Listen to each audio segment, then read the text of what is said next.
Pergunta que chegou pelo nosso blog aqui do Leonardo Ezequiel, do Rio de Janeiro, ele diz o seguinte: olá, paz do Senhor, por favor, me explique se em Atos 8, 39 a 40, o arrebatamento de Filipe foi espiritual ou foi literal? E se é possível esse arrebatamento nos dias de hoje? E aí eu estendo a questão sobre o arrebatamento secreto, professor, que é uma doutrina bastante conhecida e divulgada no meio evangélico, mas que aparentemente existe algumas controvérsias bíblicas. É isso aí, professor? Pois olha, Tito, é uma doutrina realmente muito divulgada, mas eu queria dizer com muito carinho e respeito aos nossos irmãos evangélicos de todas as igrejas, a doutrina do arrebatamento secreto, ela é antibíblica e é muito perigosa. Mas professor, como assim antibíblica? Aqui a gente vê uma história clara na Bíblia de um arrebatamento, aparentemente um arrebatamento. Filipe não foi levado ao céu, mas por exemplo, a gente sabe que Elias, Enoque estão lá no céu, foram arrebatados. Como é que é isso? Como é que a gente tem argumento para dizer que a doutrina do arrebatamento secreto não é uma doutrina bíblica, professor? Vamos lá, meu amigo, essa é uma excelente pergunta. Veja bem, primeiramente temos que analisar o contexto de Atos capítulo 8 e depois eu vou citar alguns outros textos para percebermos que realmente a doutrina do arrebatamento secreta que foi popularizada no meio cristão evangélico não é uma doutrina bíblica. Por exemplo, aqui em Atos 8, 39 diz o seguinte: quando saíram da água, o Espírito do Senhor arrebatou Filipe repentinamente. O eunuco não ouviu mais e, cheio de alegria, seguiu seu caminho. Filipe, porém, apareceu em Azoto e, indo para Cesareia, pregava o evangelho em todas as cidades pelas quais passava. Perceba aqui, amigo telespectador e ouvinte da Rádio Novo Tempo, que o arrebatamento de Filipe não foi secreto e tinha um propósito aqui neste mundo. Primeiro, não foi secreto porque ele estava na presença do eunuco, um alto oficial a quem ele havia levado a mensagem de salvação e havia batizado. Então, Filipe foi arrebatado na presença dele, subitamente, mas ele estava na presença de alguém.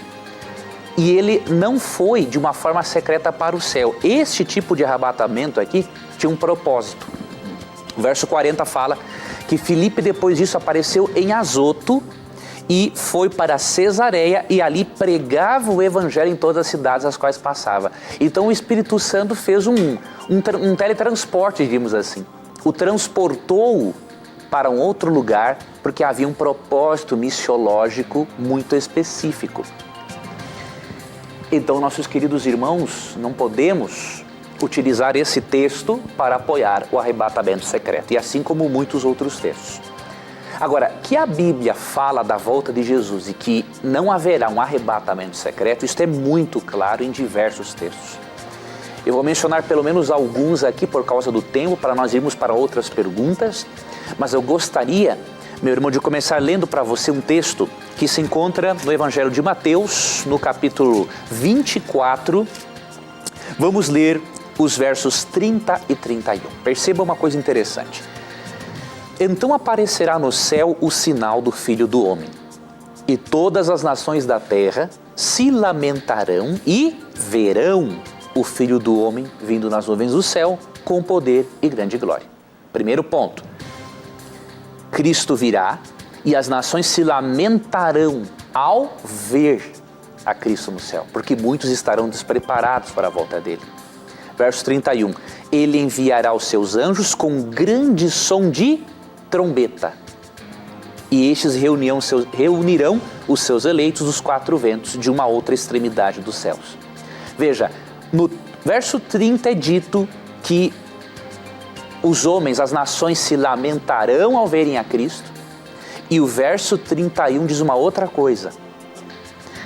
Diz aqui que os anjos virão com Cristo ao som de trombetas, ou seja, a volta de Cristo será visível e audível. Não há nada, querido amigo, de secreto na segunda vinda de Cristo.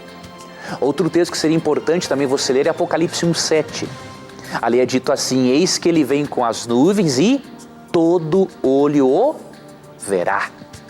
E que inclusive os perdidos verão a Jesus. Você pode ler Apocalipse 6, 14 a 17. Ali diz que o céu vai se recolher como um pergaminho e as pessoas pedirão para as montanhas caírem em cima delas pelo pavor de contemplarem o Cristo que elas rejeitaram durante a vida toda. Então, esses são alguns dos textos que mostram claramente que a volta de Cristo será visível, não será secreta. E, portanto, querido irmão, eu queria lhe recomendar, se aprofunde no estudo deste assunto. Se você crer no arrebatamento secreto, você estará despreparado para a volta de Cristo. Então, muito cuidado, não é uma doutrina bíblica.